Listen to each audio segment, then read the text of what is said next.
Olá, olá, que Deus te abençoe, que bom que você está aqui com a gente. Olha, é a primeira apresentação nossa aqui, é o nosso primeiro programa deste nosso podcast Pastoreando Cast, tá certo? Feito aqui diretamente de Brasília.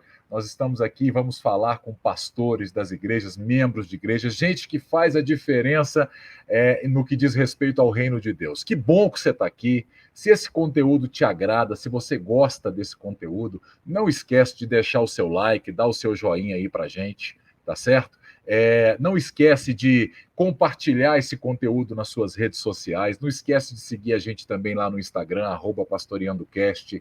Olha, é um prazer poder divulgar e poder compartilhar conteúdo que verdadeiramente possa edificar a tua vida.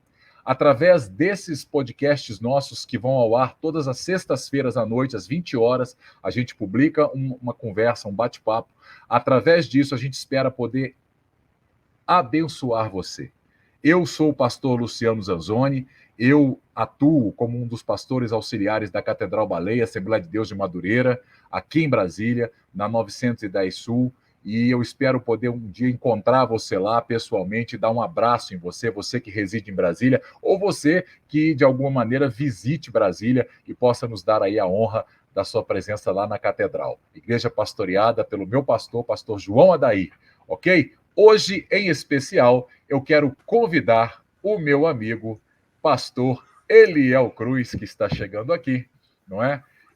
Pastor lá da Assembleia de Deus, Ministério Adebel, lá do Jardim Lunabel, em Goiás, que está aqui começando comigo. O primeiro programa, é o que está fazendo aí. Eliel hoje está inaugurando o podcast, o Pastoreando Cast, não é? É uma alegria, porque é um cara que é um amigo meu de muitos anos, trabalhamos juntos no mesmo local, somos professores universitários também. Eliel trabalha muito na área de tecnologia, mas eu gostaria de dar o meu boa noite para ele e gostaria que ele se apresentasse para que você conheça um pouco mais desse homem de Deus, que faz a diferença onde está plantado por Deus lá naquela igreja abençoada. Amém. E faz a diferença naquele povo. Boa noite, querido. Paz do Senhor, seja bem-vindo. Boa noite, meu querido. A paz do Senhor, meu querido amigo, professor, pastor Luciano Zanzoni, que eu já o conheço há mais de 15 anos, né? Estamos nessa caminhada aí juntos, caminhada acadêmica, cristã, irmãos em Cristo Jesus, o qual já tive o prazer de trazer na minha amada igreja. Que Deus te abençoe grandemente, meu querido. Estamos aqui para contribuir naquilo que é de melhor e fico lisonjeado pelo seu convite aí do seu primeiro podcast aqui, Pastoreando Cast, fazer parte, né, dessa história que eu creio que vai ser uma história muito bonita aqui no YouTube. Mano, a alegria toda minha de ter você aqui. Eu sei que é um projeto que nasceu no coração de Deus, eu sei que nós vamos usar a tecnologia para abençoar vidas. E é isso que Deus quer da gente, que a gente abençoe onde a gente vá, onde a gente coloque a nossa mão, a planta do nosso pé, que o Senhor esteja conosco, que a gente possa edificar pessoas. Mas eu quero saber o seguinte, meu irmão, diz pra gente quem é Eliel Cruz.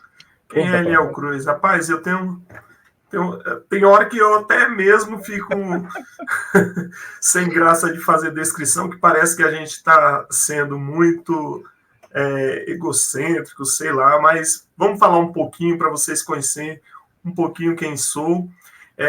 Eu tenho uma história cristã aí desde o nascimento, né? Eu nasci já num berço cristão. Hoje é muito difícil você até estar acostumado com pessoas que estão desde o nascimento cristão, nasceram num lar evangélico, que a gente fala, né? E que ainda continua na palavra. Eu estou aí beirando os meus 40 anos, agora em janeiro eu já completo 40 anos. A minha mãe já nasceu num lar cristão. Já nasceu num lar cristão, a minha mãe, a minha avó desde a adolescência, e a minha bisavó também, ela já professava a fé cristã. Então, nós temos uma linha toda cristã, né? Com muitos Você tá na linha de Timóteo, né, Eliel? Você está na linha de Timóteo, né? Neto de crente, filho de crente. Filho de crente, e ensinando, né, as minhas filhas também no caminho que deve andar, porque se a gente não ensinar, você não está fazendo aquilo que você aprendeu, né? Então, toda a minha linha veio aí num lar cristão, né? Eu sou professor universitário, como você já falou, já aí há 15 anos nessa trajetória universitária, desenvolvedor por formação, mas como pastor, né, estamos há 7 anos, inclusive já nessa igreja, na direção dessa igreja que o Senhor colocou aí no coração do meu pai, que fundou a Assembleia de Deus Adebel aqui no Novo Gama. Lunabel, como você falou, é um bairro aqui da região, e a igreja já possui hoje 17 anos de estrada. Ele ficou durante 10 anos, e 7 anos eu venho dando continuidade. Ele voltou para a sua cidade natal, no estado do Piauí, e eu assumi aí a igreja, o legado que ele deixou aqui, e estamos tocando isso de acordo com a palavra de Deus, que ele tem pedido para nós, a gente vem colocando. Não vou falar que foi fácil a caminhada até aqui, porque parece que cada dia as coisas se tornam mais difíceis, né? De gerenciar pessoas, de lidar com pessoa, pastorear a pessoa não é fácil, e a gente vai falando ao longo dessa nossa live, né, aqui nesse podcast. Agora é o seguinte, falando um pouquinho mais de mim, eu tive uma trajetória cristã e tive um aprendizado de diversas, vamos dizer assim, passando por diversas regiões, né? Então, nascido no estado do Maranhão, com 10 anos, meu pai foi ordenado pastor no estado do Piauí, e lá ficamos por 7 anos. Foram 3 igrejas diferentes, divididas ao longo desses 7 anos, até que a gente veio aqui para essa região. Sempre na Assembleia? Sempre na Assembleia de Deus. Tá? Lá na Assembleia de Deus, lá do Maranhão, ela é ligada à CGADB, né, a Convenção Geral das Assembleias de Deus no Brasil, pastor José Wellington, hoje está com o José Wellington, né, Júnior, né, e nós ficamos ali nessa convenção, aí muda para a Convenção do Estado do Piauí, porque são regionalizadas, e aí viemos para Brasília, né? Em Brasília, aqui na região, no Novo Gama mesmo, meu pai assumiu 2 igrejas na Assembleia de Deus Madureira, né? Ele ficou aqui, assumiu 2, ficou um pouco tempo, a questão ali de entre 2 a 3 anos no máximo, eu não lembro a quantidade de tempo, mas assumiu durante 3 igrejas, eu sempre acompanhando ele, né, nessas igrejas. E aí ficou um tempo ali, de 1 ou 2 anos, mais ou menos, sem pastorear, até que Deus colocou no coração dele, ele abrir a Assembleia de Deus num ministério próprio, independente, e aí fundou a Igreja Adebel, né? A igreja que nós hoje pastoreamos, e é uma igreja que já tem 17 anos aí de estrada. Uma benção, pessoal. Se você é morador do Novo Gama, se você é morador da região ali do Novo Gama, Jardim Lunabel, Lago Azul, se você é morador daquela região ali, procure lá a Adebel, uma igreja onde verdadeiramente é pregada a verdadeira palavra de Deus na sua essência. Com certeza. Já estive lá e posso testemunhar isso, viu? Amém. Graças a Deus. Deixa eu dizer uma coisa para você. Eliel, eu ouvi uma vez um ditado dizendo o seguinte: filho de peixe, peixinho é. Agora eu te pergunto, filho de pastor, pastorzinho é? Rapaz, aí é a coisa mais complicada que tem, né? Porque durante o tempo que eu estive no Piauí, as histórias que nós tínhamos de filho de pastor eram terríveis, né? E a gente ficava assim, abismado, né? Principalmente no primeiro campo que meu pai pastoreou ali, era bem complicado, né? Porque você acaba sendo, vamos dizer, você segue sendo um exemplo, tem que ser o espelho. A percepção das pessoas é que o filho de pastor tem que ser o pastorzinho, tem que ser o espelho, tem que ser exemplo, não pode fazer isso, não pode fazer aquilo. E realmente, assim, meu pai vem de uma linha muito tradicional, né? Nós alcançamos o tempo em que um crente ter uma televisão na sua casa era pecado, só para você ter ideia. Alcancei um tempo que jogar futebol não era para crente. Então, assim, hoje eu não sei nada de futebol, né? Hoje eu posso entrar no campo, os caras me confundem com a bola. Porque, assim, eu não aprendi na infância. Você pode até dizer que meu pai era muito, vamos dizer, fanático, mas a questão é essa. Naquele tempo, ele tinha essa preocupação de você não estar ali se entrosando com pessoas do mundo. Ele achava que o fato da gente sair com muitas pessoas do mundo, né, jogando, xingando. Você vê que no futebol o pessoal acaba, né, apelando muito, tem a questão da briga, Ele do achava xingamento, que poderia influenciar vocês, poderia né? influenciar. Então ele teve justamente É essa zelo. preocupação, Isso é zelo, né, é Liel? um A gente zelo, vê né? isso como um cuidado, né? É, exatamente. Então, assim, eu fui criado nesse regime. Então, a minha infância e adolescência a partir daí. Então, eu comecei a trabalhar muito cedo, a me dedicar a outras coisas, a me dedicar. Eu sou uma pessoa que, desde cedo, me dedico bastante à leitura. Eu já escrevia livros quando eu era adolescente, eu já tinha essa preocupação, porque o meu trabalho era mais em casa, né? Então, Sim. assim, com 10 anos eu ganhei a máquina de escrever, então eu fazia meus próprios livretos, escrevia, então eu tive uma percepção diferente. Com 10 anos, meu irmão me ensinava música. Tem essa outra linha que você vai crescendo dentro da igreja, é diferente, né? Que a gente observa hoje. Então, meu irmão já aprendeu, o mais velho já tinha. Nós somos 4 homens, né? Quatro irmãos homens, e aí cada um ali aprendia uma coisa diferente, né? Um aprendia teclado, a minha ideia era a gente formar uma banda, mas isso nunca aconteceu. São 3 que são músicos, dos 4, né? Mas a gente sempre teve ligado a algo assim, né? Então, meu irmão compõe músicas, é um músico muito bom, já teve várias bandas, o mais novo também, e eu também sempre gostei de música, né? Hoje eu toco teclado, toco violão, e aprendi a lidar com coisas dentro da igreja, que isso contribui. Então, assim, o pastor vai para um lugar, já leva um filho para tocar, o outro toca ali, outro canta, a gente teve uma infância, assim, uma segunda-feira, na região onde nós chegamos na cidade do Piauí, uns 7, 8 mil habitantes, cidade pequena, né? E não tinha crente na igreja. Eram 7 irmãos, 7 pessoas. Seu pai é meio desbravador, né, Liel? Desbravador, exatamente. 7 irmãos na igreja que eram fixos, né? Até o campo do interior tinha mais do que na sede. Isso era sede.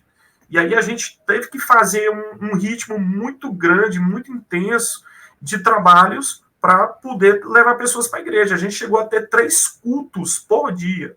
Assim, de manhã na feira, de um lado, à tarde, e era na rua, não era um culto organizado, não. Cultos na rua, que a gente pegava a caixinha de som e ali a gente ia um culto de manhã, um culto à tarde, um culto à noite. E sempre em porta em porta. Não tinha esse negócio de ficar dentro da igreja.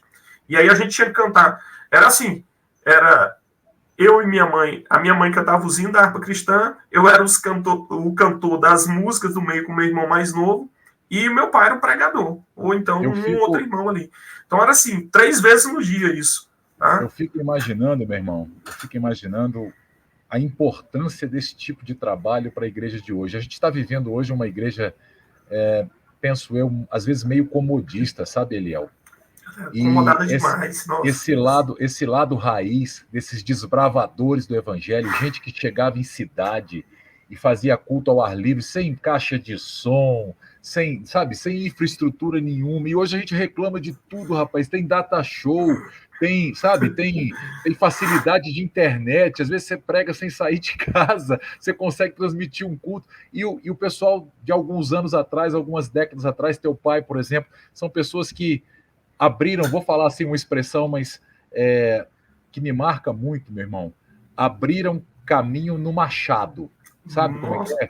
Na machadada. Vamos abrir a picada aqui, porque não tinha nada, entendeu? E vamos desbravar. E às vezes até correndo risco, Eliel, de ser hostilizado em alguns lugares. Porque havia um preconceito. Se a gente for falar das histórias que eu vivi aí na infância, dos cultos, das ações que a gente fazia, a gente tinha que ter um podcast só para isso, não é o objetivo aqui, mas só falar a relação, a quebra de paradigmas. No estado do Piauí, por exemplo, a convenção, ela não, no nosso ministério lá, não ordenava pastores, né, para as igrejas. E meu pai construiu uma igreja lá, num bairro um pouco mais distante, que os irmãos vinham a pé para a nossa igreja, em torno de 3 a 4 quilômetros, para ir, para voltar a pé, subindo uma grande serra de Pissarra, né? Quem vai no interior sabe muito bem o que é isso. E a pé mesmo. A pé mesmo. E aí meu pai... Não, nem coletivo tem na cidade, né? Então o jeito era ou pegava uma bicicleta, e a bicicleta só dava para descer, porque não tinha quem subisse essa lá de bicicleta. Uhum. E eram idosos, essas coisas. Meu pai criou uma igreja lá, né? Fundou uma igreja lá, construiu. E o pessoal carregando pedra na cabeça, construiu a igreja mesmo do zero lá, tijolo, deu tudo certo. E impulsou, né, uma irmã lá na direção do trabalho. Rapaz, eu vou te falar, viu? Essa irmã está lá até hoje. São mais de 25 anos, só para você ter uma... Não, 28 anos, se eu não me engano. 28 anos essa irmã está à frente. Vários pastores já teve na cidade tentando tirar, mas não consegue tirar do tão amor que o pessoal tem por essa irmã. E ela é, vamos dizer assim, ela é a pastora de lá, entendeu? Então, assim, foi uma quebra de paradigma muito grande que você insere assim num local. Nós estamos falando isso há 28 anos atrás, num local que nem poderia ter consagração de pastoras, né? E ela está até hoje na direção desse trabalho, fazendo um trabalho muito bom lá na região, na cidade, né? Eu conversando contigo, ouvindo você falar isso, Eliel, rapaz, chega a me arrepia ver como as pessoas hoje reclamam de barriga cheia, meu irmão. Como as pessoas hoje reclamam de barriga cheia.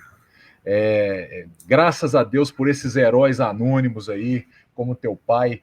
Anônimos, às vezes, para o homem, mas para Deus não. Para Deus, o Pastor trabalho Manuel deles Neto. não... Pastor Manuel Neto, grande abraço. Se ele puder ter a oportunidade de nos ver. Vai ver com certeza. Deus o abençoe muito.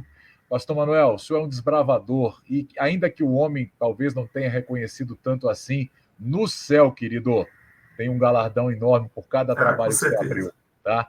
Agora, eu queria saber o seguinte, Eliel. Me fala sobre algo que marcou você, porque você me disse que filho de pastor não é pastorzinho. Então, você teve experiência com Deus. Você é um homem que tem experiência com Deus. Você vive de experiências com Deus. Conta para mim uma experiência, para quem está assistindo a gente agora, que marcou tua vida. Que quem sabe, você falando, você pode edificar a gente que está passando por uma situação análoga à sua, parecida com a tua, e que de alguma maneira vai se inspirar naquilo que você viveu e vivenciar talvez uma vitória parecida com a sua. Conta pra gente, meu irmão. Meu amigo Luciano Zanzoni, talvez aqui a gente até pensando nisso, a gente pode até não se preocupe se eu me emocionar, mas é porque teve uma coisa que marcou muito a minha vida. Não fique chateado de se emocionar, não. Eu também me emociono, meu amigo. Aqui é verdadeiro o negócio. É Deus que está cuidando do negócio. Isso foi no início do ministério, né? Na realidade, assim, o meu início do ministério ele foi bem conturbado, né? Bem conturbado mesmo, porque a primeira coisa é o seguinte, como você sabe, a gente acaba levando uma carreira secular, estudando muito, trabalhando, e assim, nunca ficou em meus planos de estar à frente de uma igreja, né? Nunca, de maneira nenhuma, eu vou falar assim, é eu que vou prosseguir nisso aqui. Na realidade, eu sempre achei que quem daria prosseguimento seria meu irmão mais velho, até porque ele também é pastor, mas assim, eu tive uma resistência muito grande no início ali do ministério, de querer, porque acaba que você, assim, deixa de lado um pouquinho a sua vida para poder cuidar de outras pessoas. E o início do meu ministério, aí algumas pessoas falando com meus pais, com minha mãe, revelava assim, falava uma profecia aqui, outra ali, minha mãe fazendo algumas experiências, os testes com Deus, e Deus aprovando isso, e eu falava para minha mãe, eu só quero quando realmente Deus falar comigo, né? E ele falou, assim, de várias formas, primeiramente com minha esposa, que tem levado esse trabalho juntamente comigo, né? Eu falo que nem meu pai. Meu pai fala assim, a Elizabeth, que é minha mãe, é 60% do meu ministério. Eu sou 40%. Eu falo da mesma forma com minha esposa, né? A minha esposa aqui em casa é a mesma coisa, meu irmão. Exatamente. A gente sempre está na linha de frente, mas sabe que os bastidores ali, quem atua, são as nossas esposas e elas trabalham nisso muito bem, né? Então, assim, Deus tinha falado com ela, falado através de uma tia nossa, né? Perguntando se ela já tinha preparado a mala para ir para a viagem. E ela que viaja. A viagem da obra, né? E a gente ficava assim pensando, um outro primo nosso falou também que tem coisas que a gente não quer mais, Deus faz acontecer. E aí uma vez eu tocando lá na igreja, até claro, numa quarta-feira, um pastor amigo nosso pregando falou, o seu lugar não é ir aqui. E aí foi falando comigo e eu falando não o tempo todo. Até que, assim, na época eu estava ganhando super bem, né? Na faculdade, de repente... Né? Secularmente. Secularmente, de repente a ladeira caiu, né? eu me vi numa situação complexa, né? Complicada, assim, financeiramente. Assim, depois de vários anos trabalhando e tudo, e eu passei muitas dificuldades durante esse ano. Foi um ano de 2016. Né? Perdi um cargo de importância lá na instituição que eu trabalho, e aí meu salário reduziu muito na época. E aí comecei a passar por diversas dificuldades, a ponto de meu sogro ter até que ajudar a gente com cesta básica, só para você ter uma ideia. E é ruim para um homem que está, né, trabalhando, sustenta a sua família, passar por isso, e a gente aceitou a proposta. E dizemos, né, sim para Deus. E aí as coisas começaram a melhorar imediatamente. Você percebe, às vezes você pode pensar assim, será que Deus, ele é uma pessoa que é vingativo, que deixa as pessoas sofrer? Não, porque eu já percebi, e tenho percebido na minha vida cristã, que toda vez que eu estou com a vida financeira boa, com um relacionamento bem, com os filhos tudo com saúde, a gente deixa de buscar. Eliel, isso aí, todo cristão passa por isso. Deixa eu pegar um gancho nisso que você está falando. Pode pegar, e aí eu dou continuidade. Eu acho que essa conversa aqui, mano, Deus já está conduzindo ela para um lado que eu acho fantástico isso. Isso que eu sempre pedi a Deus nas minhas orações, quando a gente colocasse o podcast, isso acontecesse. Eu fico entendendo o seguinte, Eliel, não é sobre mim, ou sobre você, ou sobre quem está nos assistindo agora. É sobre o processo de Deus na nossa vida. Você precisa viver o processo de Deus na sua vida. Exatamente. E às vezes o processo de Deus, meu irmão, ele dói. Ele é duro. Mas ele é duro porque Deus está enxergando o que vai ser colhido lá na frente. Exatamente. A gente não enxerga, a gente não vê, mas Deus está vendo. Então, se você que está me vendo agora, está assistindo esse podcast em qualquer hora do dia, ou da noite, ou de madrugada, se você está vendo a gente agora e está passando por uma moenda de Deus, como Eliel passou, como eu já passei, a gente sabe e a gente começa a amadurecer em Deus, Eliel, se você me permite falar isso, quando a gente começa a entender que nós somos parte integrante daquele que enxerga além da nossa vista. Exatamente. Deus, e ele está no controle, mano. Ele está no controle. Ele nunca perdeu o controle, nem da minha vida, nem da tua vida, nem da vida de quem está nos assistindo agora. E eu acho que tudo isso que você passou, meu irmão, retrata bem, ilustra bem isso que a gente está falando, sabe? O cuidado de Deus. Eu tenho certeza que no final desse processo, que ainda está continuando na minha vida e na tua vida, a gente vai ver a mão de Deus nos abençoando cada vez mais. Com certeza, com certeza. E aí eu tenho visto muito isso. E aí, dando continuidade aqui, é o seguinte, é justamente isso. Toda vez que você está na abundância, está na tranquilidade, está ganhando bem, às vezes até a tua oração é mais rápida. Relaxa. É só obrigado, Deus, relaxa, tá ligando para aquilo. E aí você esquece de tirar o tempo para o teu devocional, de tirar um tempo para jejuar, de tirar um tempo para estar agradecendo a Deus, de tirar um tempo para a leitura da palavra. Então, Deus tem sempre feito isso comigo. Quando ele vê que ele está se materializando demais, vai lá, puxa a orelha, né? Não puxar o tapete, né? Puxa a orelha. Né? Deixa eu trazer esse menino aqui de volta para o deserto. Porque deserto é escola, né? Para crente, deserto é escola. Já tenho percebido isso ao longo do tempo.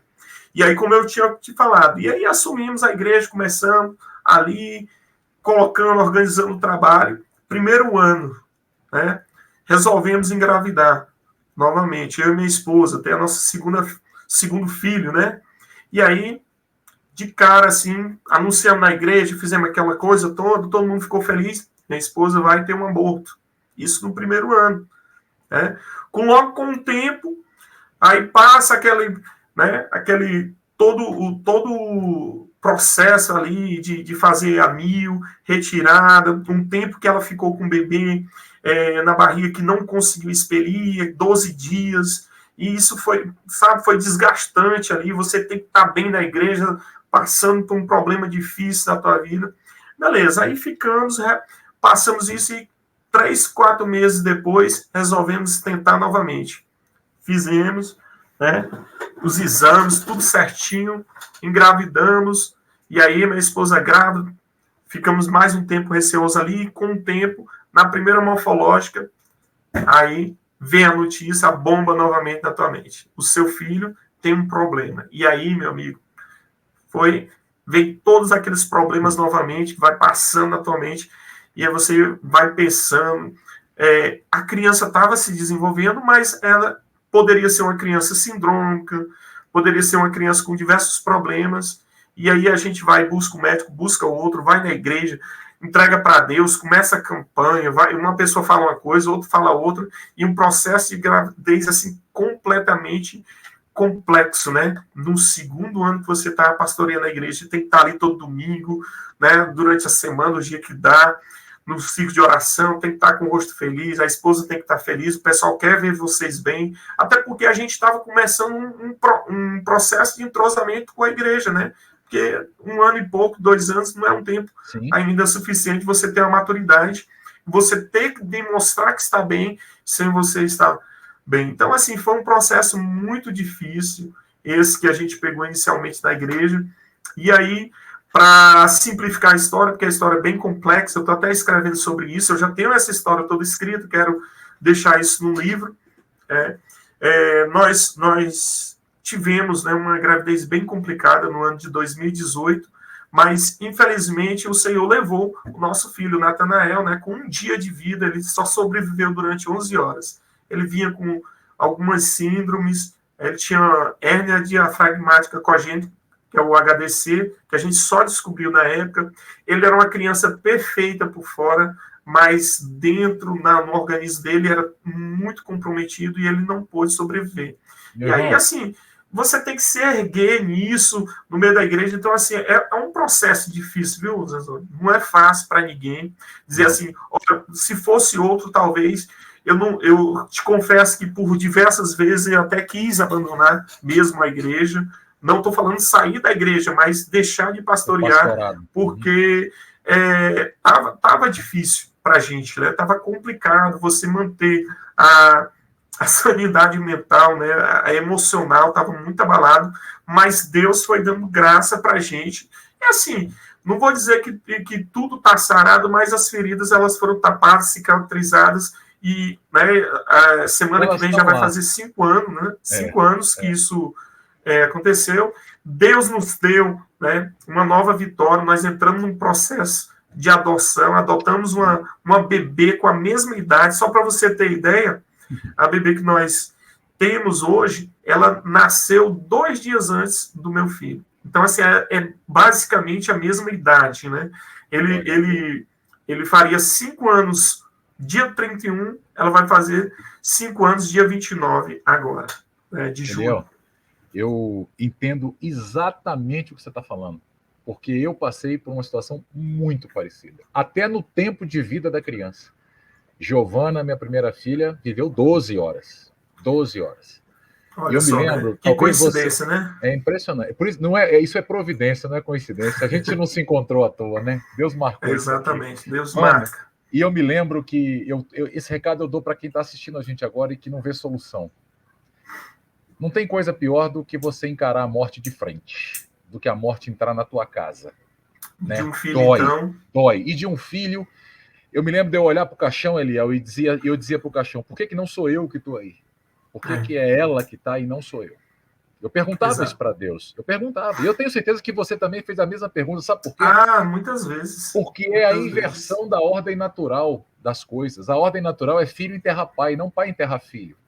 Exato. E eu acho que essa metáfora que nós vivemos, essa situação que nós vivemos, gera em nós uma metáfora para a pessoa que está nos assistindo agora, mano. E que talvez tenha sonhos que morreram dentro dela e que ela viu enterrar.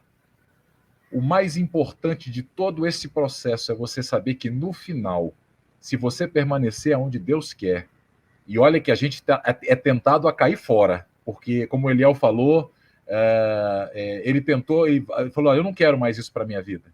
Ele tentou pensar em sair. Eu também pensei. Exato. Porque com pastor, Eliel, as pessoas têm uma ideia errada de pastor. Pastor não é super-homem, pastor é gente. Exatamente. Pastor sofre, pastor vai ao banheiro, pastor toma banho, pastor canta no chuveiro, pastor é gente. E pastor vive as angústias da vida como você que está assistindo a gente agora vive. E a gente, às vezes, tem a mesma tendência a perguntar para Deus, por que eu estou passando isso, né, mano? Por que eu estou passando isso? Mas o mais importante de tudo é que no final do processo, se você permanecer aonde Deus quer, você vai ver a restituição de Deus na sua vida de uma maneira sobrenatural. Eu creio. Eu vi isso, Eliel viveu isso, eu vivi isso com Laura, minha filha, Eliel viveu isso com a filha dele, que hoje dá um monte de alegria para ele. Sabe? É Deus trabalhando, é Deus agindo, Deus cuidando do coração do Eliel e da esposa dele, como Deus vai cuidar do teu, como Deus cuidou do meu. Permaneça firme, queridão. Eu sei que o vale é duro, o vale é difícil, mas o mesmo Deus que colocou você no vale é aquele lá do Salmo 84 que aplana os caminhos. É um Deus que faz com que você passe por caminhos aplanados. E é nessas horas que a gente tira força, meu irmão. Nós cremos. E é o que o pessoal diz, assim, tem muita gente, eu cheguei no fundo do poço, meu irmão, o fundo do poço é bom, porque não tem mais para onde descer. Agora é subir, é engatar para cima, pedir a mão, segura na mão de Deus e vai, né? E a mão dele não está encolhida, está estendida para abençoar. Sempre vai estar, querido. Meu irmão, deixa eu te perguntar uma coisa. Bom, a gente está aqui, olha, eu estou gostando demais dessa conversa nossa. Amém, graças a Deus. Já percebi até que Deus está no meio do negócio, isso para mim é o mais importante. Meu irmão, você é um pastor de uma denominação tradicional, como eu, do pentecostalismo, nós somos da Assembleia, né? Igreja com mais de 100 anos de Brasil. Gunnar Wingren, Daniel Berg, aqueles que vieram da Suécia. Desbravadores. Claro, né? Os desbravadores lá em Belém, né? E você tem, como pastor, meu irmão, você tem pregado, você tem visitado igrejas, você tem visto o que está acontecendo no meio evangélico do Brasil, e eu te pergunto, qual que é a tua opinião sobre o que está sendo pregado hoje nos púlpitos das igrejas hoje em dia? Você acha que mudou? O perfil mudou? O que está tendo de diferente? Se está tendo alguma coisa de diferente, conta para nós. Meu querido irmão, essa é uma pergunta tão interessante, porque hoje, nos dias atuais que estamos vivendo, a gente vê muitas pessoas pegando o púlpito, né? E simplesmente, às vezes, tem pessoas que estão nostálgicas. Naquele tempo a pessoa era assim, naquele tempo era... Só fala dos... Quem tem um pouquinho mais de idade vai falar ali dos anos 80, dos grandes avivamentos dos anos 80, dos anos 90. E aí ele fica contando de forma nostálgica, assim, do que aconteceu no passado. E aí, o que eu tenho percebido é muito da forma como nós estamos vivenciando hoje, né? A gente não percebeu, na realidade, isso já era instruído, mas que a gente acabava... Antes a gente falava assim, irmão, vamos orar para o mundo não entrar na igreja. Hoje a gente fala assim, vamos orar para o mundo sair da igreja. Então, ontem, quem trouxe a lição bíblica da escola dominical fui eu, né? Nós trabalhamos com a revista CPAD e a lição número 4 é Quando a criatura vale mais que o Criador. Onde as pregações hoje, elas têm muito levado ao antropocentrismo, né? Colocando sempre o homem ali no centro, esquecendo de Cristo, né? As igrejas, elas não têm sido mais cristocêntricas. Elas não têm mais procurado, né, pregar o evangelho. É muito difícil, pastor Luciano Zanzoni, meu amigo, é muito difícil hoje você ver uma pregação sobre arrebatamento. É muito difícil. Eu tenho acompanhado, eu tenho muito ido a igrejas, e dificilmente as igrejas estão preocupadas com vamos dizer assim, a vinda de Cristo. A gente vê todos os dias sinais da vida de Cristo sendo cumpridas, né? A tecnologia tem se avançado, a ciência tem se aumentado, e olha que eu sou uma pessoa que estou sempre ligado à tecnologia, vendo, porque é minha área de atuação. Sim. Eu tenho visto o tanto que a ciência tem se multiplicado, e as pessoas não percebem que esse era uma das predições de que Jesus Cristo estaria próximo. Né? Quando a ciência se multiplicar, agora você imagina, os homens já estão falando em computadores quânticos. Só para você ter ideia, um computador quântico, que talvez você não saiba nem o que é isso, mas nós vamos avançar sem anos. 100 anos. Se a pandemia trouxe um avanço tecnológico de mais de 10 anos, com esses computadores nós vamos avançar em 100 anos. Então, isso é a ciência se multiplicando. Né?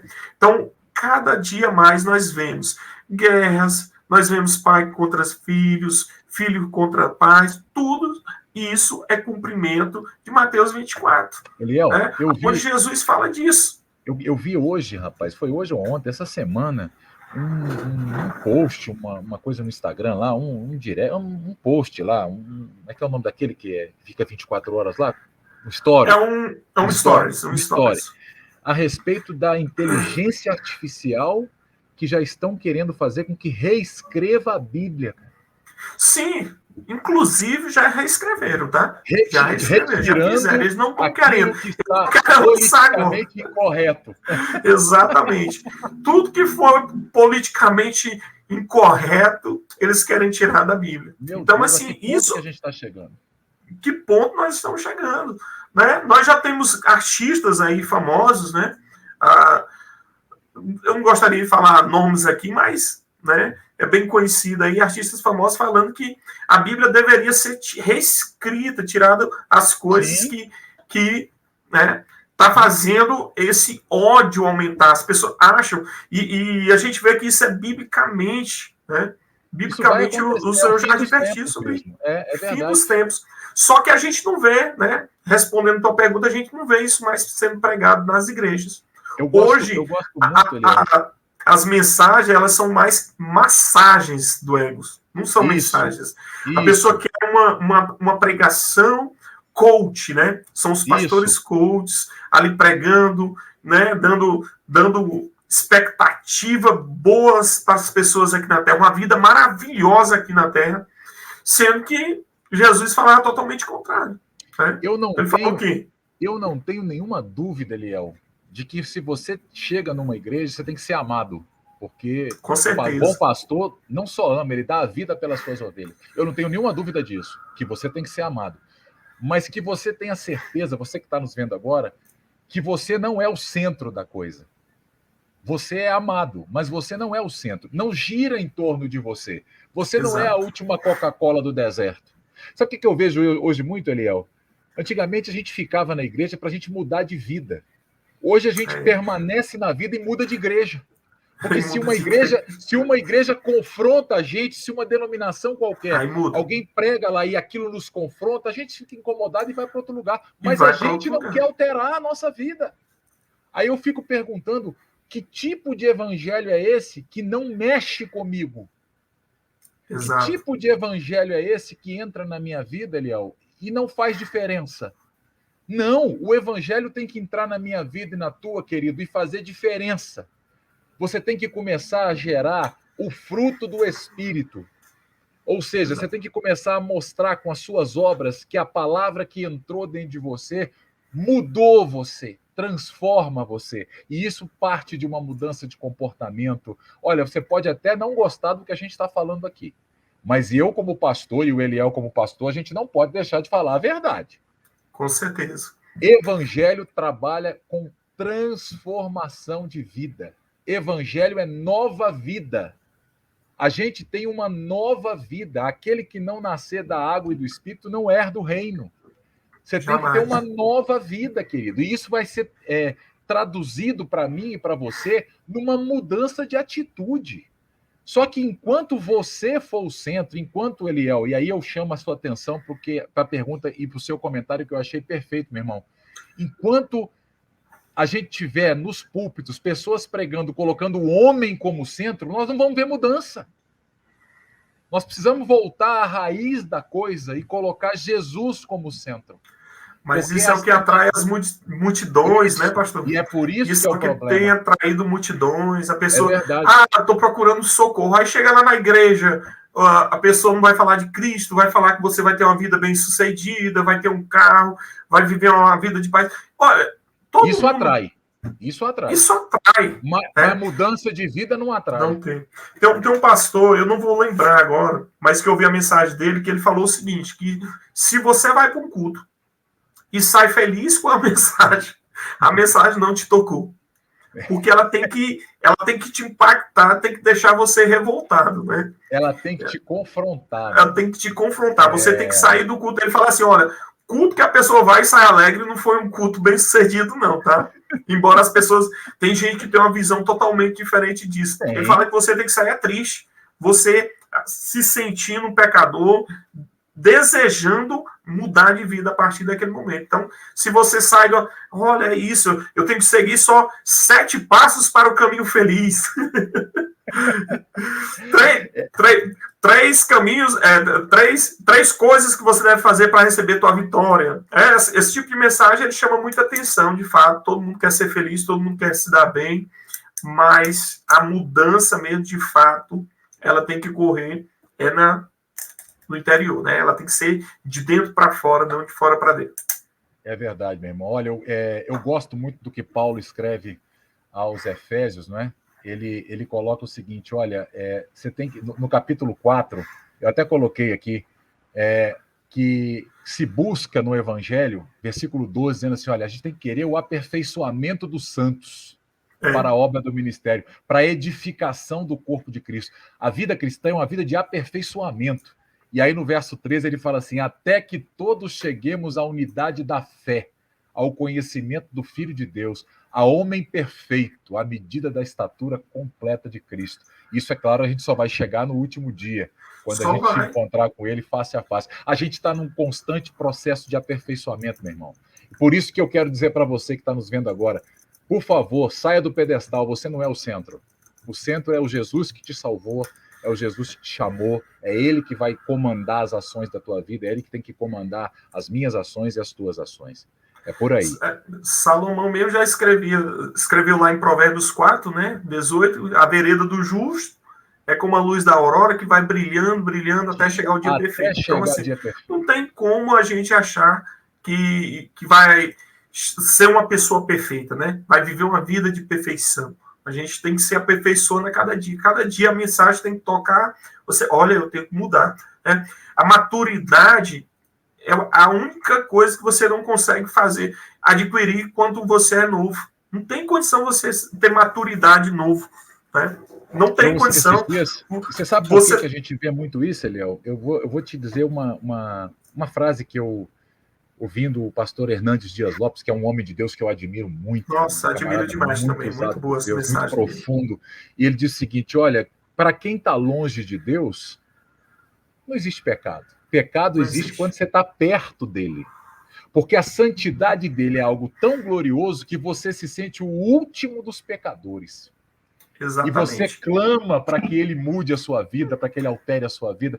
Porque quando a gente chega cada vez mais perto de Deus, mais a gente vai tendo noção de quanto a gente é falho, de quanto a gente tem que mudar. Quando a gente está longe, a gente não tem essa percepção. Mas a santidade de Deus, que faz a gente chegar perto, nos mostra quão miseráveis nós somos. Exatamente. Paulo já falava isso aos irmãos em Romanos, né? Se você ler o capítulo 7 ali, que fala muito a respeito do pecado, ele fala justamente isso, que a lei veio para nos mostrar o pecado. Se não existisse lei, você não sabia que estava pecando. Né? É verdade. Deus instituiu a lei justamente para isso, para mostrar onde estamos falhos, o que devemos mudar. Eu tenho tido nas minhas pregações sempre essa temática de mudança de vida, né? Mudança, deixar o pecado. É a temática que eu mais gosto de pregar justamente isso, nessa mudança, deixar o velho homem se tornar uma nova criatura.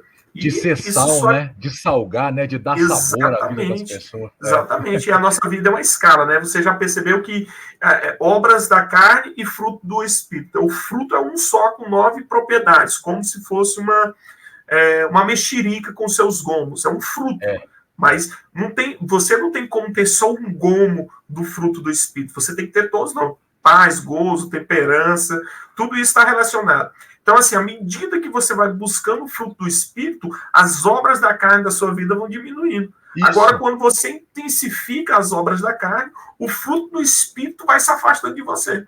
Então, é um contrabalanceamento. Se você quer identificar isso, leia Efésios, são poucos capítulos ali para você ler. Leia o texto ali no capítulo 5, 6, que são os melhores, e você vai entender bastante sobre isso. Quanto mais você se dedica ao fruto do Espírito, mais você vai abandonando as obras da carne. Quanto mais você está se dedicando ao Espírito, mais armado você vai ficar para enfrentar as ciladas. Efésios 6 fala da armadura, né? Fala da armadura, exatamente. Mais você vai ter condição, coraça, carapaça para aguentar as pancadas do mundo na sua vida. As pancadas do mundo. E agora a gente tem que ter muito cuidado com isso, né? Porque cada dia é uma novidade, né? Cada dia é uma novidade. Por falar em novidade, e eu vou falar com um cara que é especialista da área. Você é da área de tecnologia. Sou da área de tecnologia. Você milita nisso aí secularmente. Há uns 20 anos, né? Você me ensina muita coisa, porque eu sou totalmente leigo nesse assunto, e você me ensina tanta coisa quando a gente conversa, mano. É um prazer sempre conversar contigo sobre isso, porque eu vou aprendendo a cada dia mais. Me diz uma coisa, Eliel. Você como pastor, você como um especialista em tecnologia, igreja e tecnologia podem andar juntas? Como é que você vê que a igreja pode aproveitar ou não uma facilidade tecnológica? Diz pra gente. Meu querido, sem dúvida, a tecnologia, a gente tem muita gente que prega contra, né? Mas assim, a tecnologia ela veio para facilitar a vida do homem, né? Seus afazeres, nos dias, e ela está inserida em tudo, basicamente. E a gente não deixaria de aproveitar isso, né? Outro dia, eu tive uma percepção bem, assim, estava aqui pensando, né, que tem o Mateus 24, quando Jesus está falando, ele fala que quando o evangelho for testemunhado em todas as nações, então virá o fim.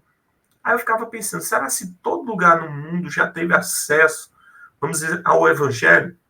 A gente percebe que ainda há áreas remotas no mundo que ainda não chegaram. Mas a internet, por exemplo, ela pode alcançar todas as nações. Entendeu? A gente pode ter internet sendo levada para todas as nações.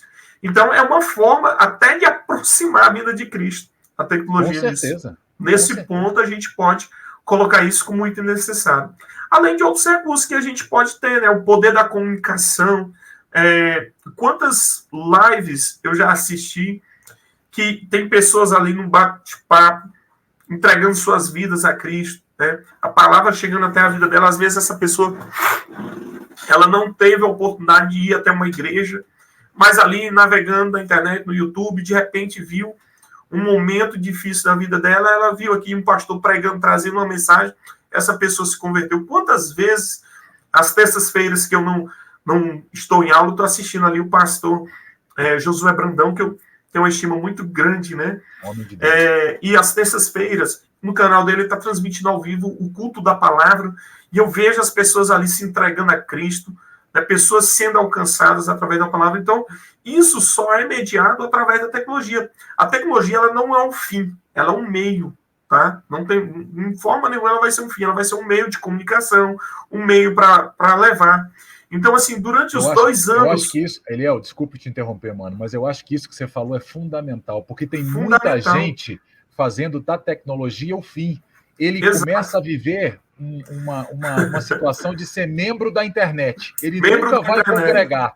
Não, a internet é para você chegar. Depois você vai para a igreja e congrega com a gente. E todo dia ela assiste um culto num lugar diferente, né? Aí não tem uma percepção, né? Ela está usando a tecnologia como fim e não como exato.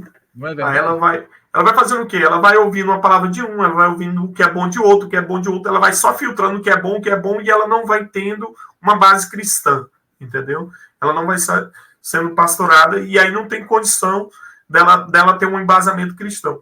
E assim, o que eu estava falando é que durante a pandemia, muitas igrejas ainda conseguiram se reerguer por conta de manter seus cultos online, né? Ali ainda havia umas doações também, né? Os dízimos, ofertantes. Usar a tecnologia ao favor, né? A favor da pessoa para que isso possa proporcionar, mas não que a pessoa deve deixar. Uma situação que ninguém podia sair de casa. Não é? Exatamente. Se arrumou para pregar a palavra. Mas tem pessoas que levaram isso ao pé da letra, tem pessoa que se autoconsagrou a pastor, abriu sua igreja na internet, colocava ali o local do pessoal fazer suas doações. Aí tem coisas que eu discordo muito, né? Pessoas assim que que usam da tecnologia, às vezes até do evangelho, para se autopropagar, pessoas propagando heresias, né? Deposite aqui seu dinheiro para que eu possa profetizar para você. Então, assim, são pessoas que aproveitam dos meios para tornar o fim. Né? Então, assim, não, pessoas que, vamos dizer assim, charlatões, né? Eu queria a palavra que mais a gente usa muito hoje, a pessoa que usa o charlatanismo, né? A palavra mais antiga, mas hoje eu acho que usa palavras mais atuais. Mas são pessoas que usam desses artifícios para ganhar, né? Através de um recurso ou outro, e lubridiar a vida de muitas pessoas. E eu vou para um outro lado, Eliel, eu vou pegar um gancho nisso que você está falando, aproveitando que nós estamos falando de tecnologia, que eu acho que é importante a gente falar sobre isso. Tem surgido, às vezes, denominações ou igrejas exclusivamente virtuais. Igrejas virtuais, e aí eu fico me perguntando se, às vezes, igrejas virtuais são compostas de pessoas virtuais, porque hoje em dia a gente está vivendo tempos em que todo mundo quer mostrar na internet, no Instagram, uma vida que não tem. Exato. Uma vida virtual. E às vezes muita gente, por exemplo, adere. Eu sei de denominações que entraram até com igrejas no metaverso. E o metaverso é uma coisa que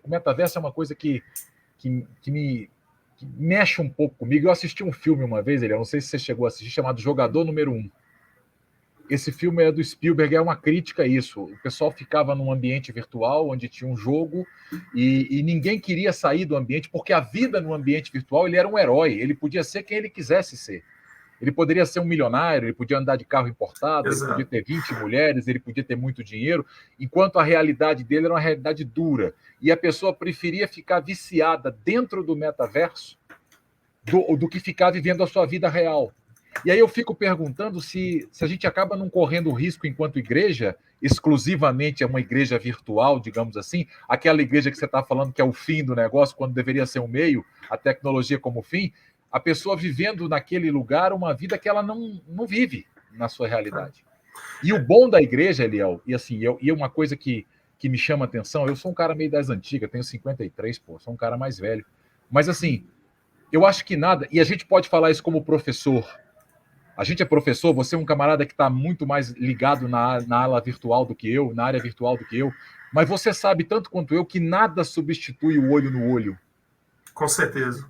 Nada substitui o contato pessoal, mano.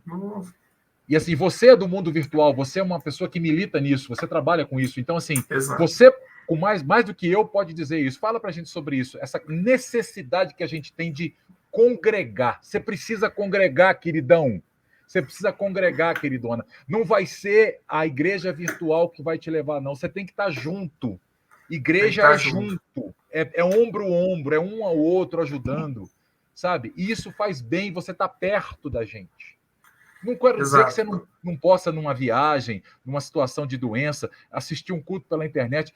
É claro que você pode, mas o estar junto, meu irmão, faz a diferença. Faz ou não faz? Você que é da área, fala pra gente. Com certeza faz. Mas antes, Zanzoni, eu sei que muitas pessoas que estão assistindo aqui o nosso podcast, às vezes, você sabe, tem pessoas de todo conhecimento na internet. Eu queria só falar um pouquinho o que é o metaverso, que às vezes você falou aí, eu sei muito bem o que é, você sabe muito bem, né? Somos professores da área, mas muitas pessoas estão vendo pela primeira vez e não sabem o que é o metaverso. O metaverso é um mundo totalmente virtual, para quem não sabe, construído dentro da internet, que para você consegue praticamente fazer tudo, fazer compra, jogar, como a gente está falando, até igrejas já estão criando seu tipo um avatar lá seu dentro, terreno, você vai criando como se fosse um personagem teu, fictício, mas virtual. Você usa um óculos de realidade virtual 3D e aí você fica imerso naquele mundo como se fosse um mundo paralelo. Por isso que se chama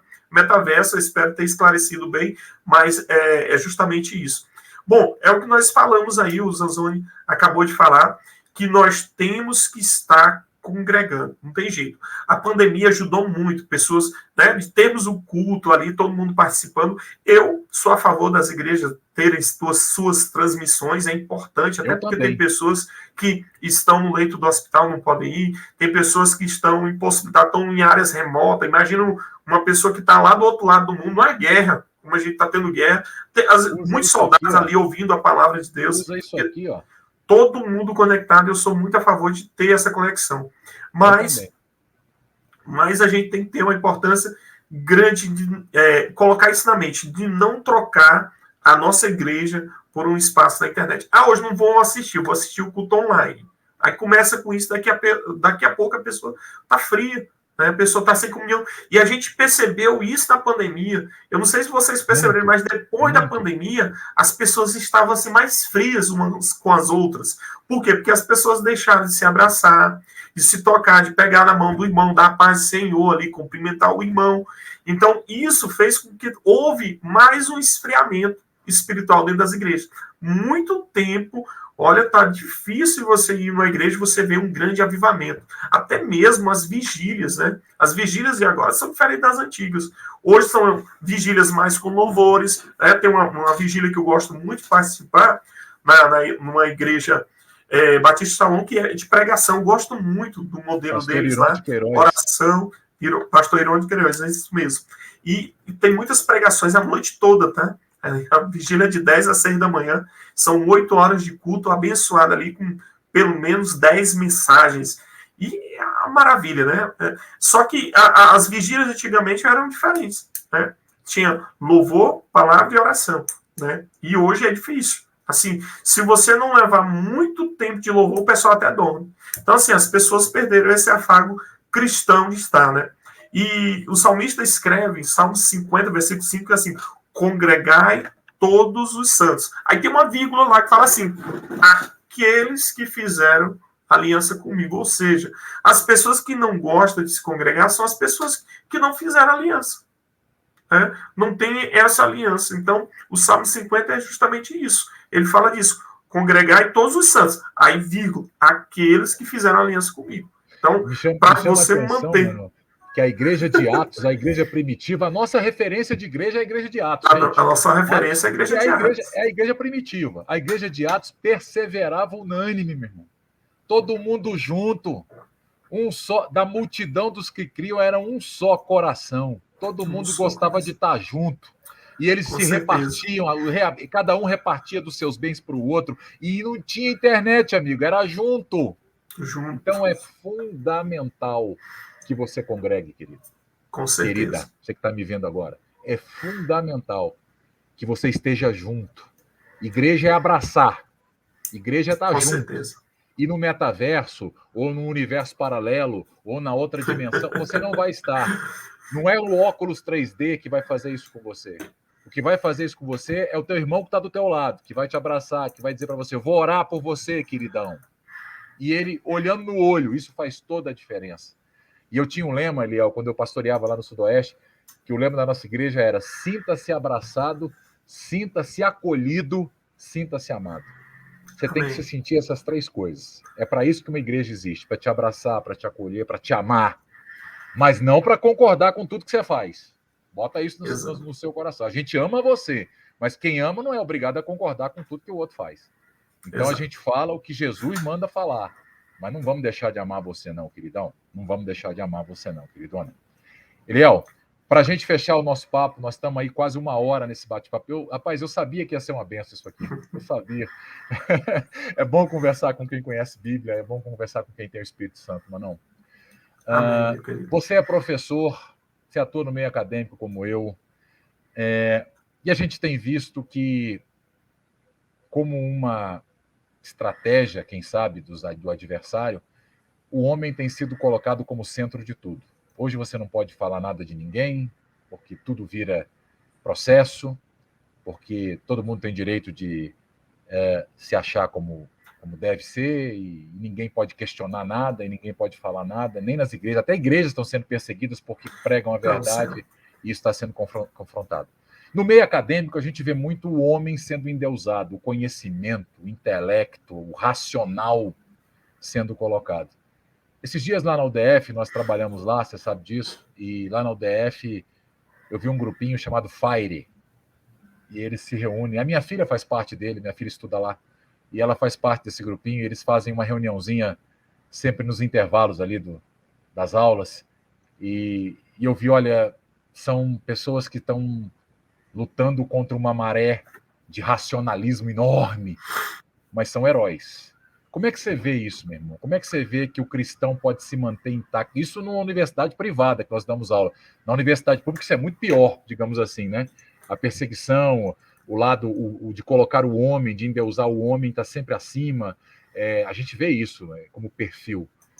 Como é que você enxerga isso? Como é que a gente, como cristão, deve se portar, mano? Meu querido, eu vou pegar um exemplo que o meu pai nos ensinou desde criança, né? E sempre ouvindo suas mensagens, ele sempre falava que a vida do cristão ela tem que ser como uma garça. Eu acho que você sabe muito bem como é que é uma garça. A garça, se você já viajou, você vai perceber aquele pássaro bem lindo, das pernas compridas. Aí um pássaro branquinho, e ele está navegando ali no meio de um lamaçal. Ele está naquela laminha baixa, né? O lamaçal é a representação do pecado, né? E aí nós temos ali a garça, que é o crente.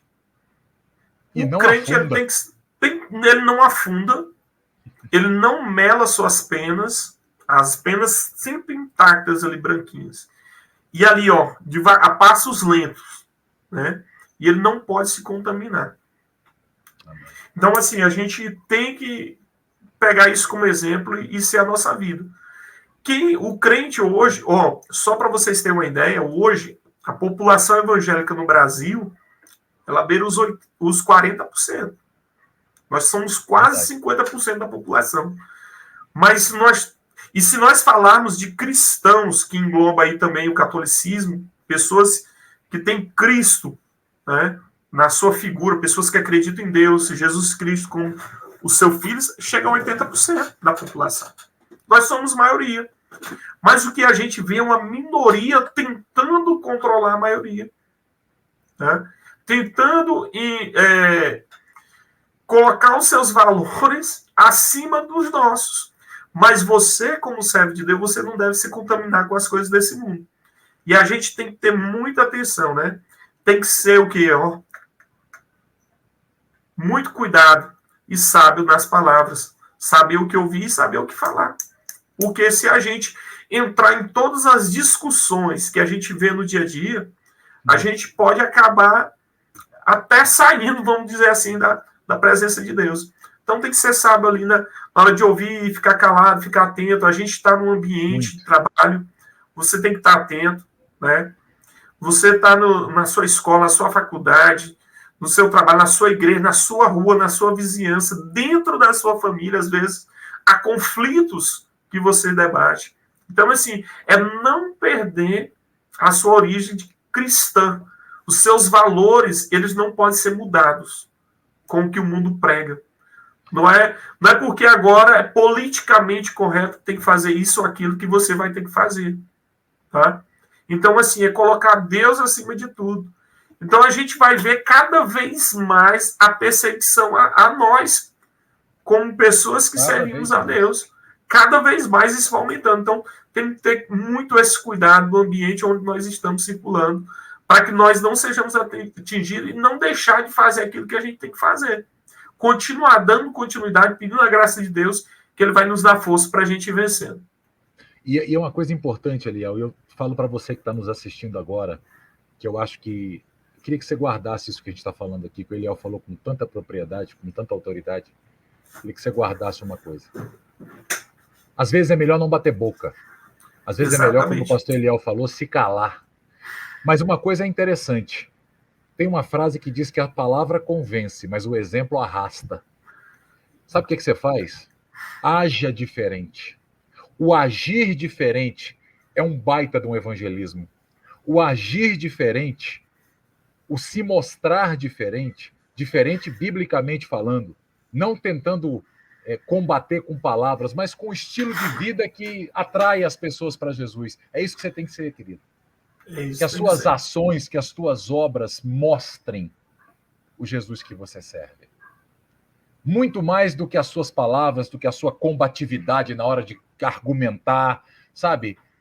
Tem hora que é hora de calar e a gente viver uma vida plena em Deus e as pessoas poderem enxergar isso. Uma vez eu me lembro de um programa, isso virou meme na internet aí, Eliel, um camarada que foi no MasterChef lá da Bandeirantes e aquela Ana Paula Padrão entrevistando ele, e ele começou a falar do porquê ele estava ali, e do que Deus tinha feito para ele estar ali, e aquela apresentadora começou a chorar porque viu que ele era diferente. Se você tem o Espírito de Deus, querido, você tem que ser diferente. Se você tem o Espírito de Deus, você tem que se mostrar diferente. Todo o sistema que está aí, você vai ser diferente dele. Pode ser que te persigam? Pode ser. Bom, Jesus falou que bem-aventurados seríamos nós se nos perseguirem e nos açoitarem e mentindo levantarem algum mal contra nós por causa dele. Então eu prefiro ficar com as palavras do meu mestre, sabe? Porque eu sei para onde eu vou. Eu sei de onde eu vim, eu sei de onde ele me tirou e eu sei para onde eu vou. Eu sei que você também sabe, Eliel, para onde você vai. Com certeza. Paulo já diz, né? Fiz-me como fraco para os fracos, para ganhar os fracos, né? E fiz-me tudo para todos, para por todos os meus chegar a salvar alguns. Então não é todo mundo que a gente vai conseguir convencer. Não é, não. Não é todo Mas mundo que a gente vai conseguir. Vai arrastar alguns. Mas, exatamente, você tem que se fingir de fraco, mas estar ali atento. O seu exemplo é o que o pastor Zanzoni falou. O seu exemplo é tudo, né? Tem que se figurar onde você está. Você tem que demonstrar, né? Antes a gente via ali um crente de longe, conhecia, né? Talvez hoje está faltando isso na sua vida, né? Tá. Da pessoa te conhecer de longe, a luz. Então, hoje, se não é por uma roupa, tem que ser pelas suas ações, pelo teu falar, pelo teu expressar. Pelo teu proceder, né? Pelo proceder, tudo que você está envolvido, né? As tuas ações dizem tudo, né?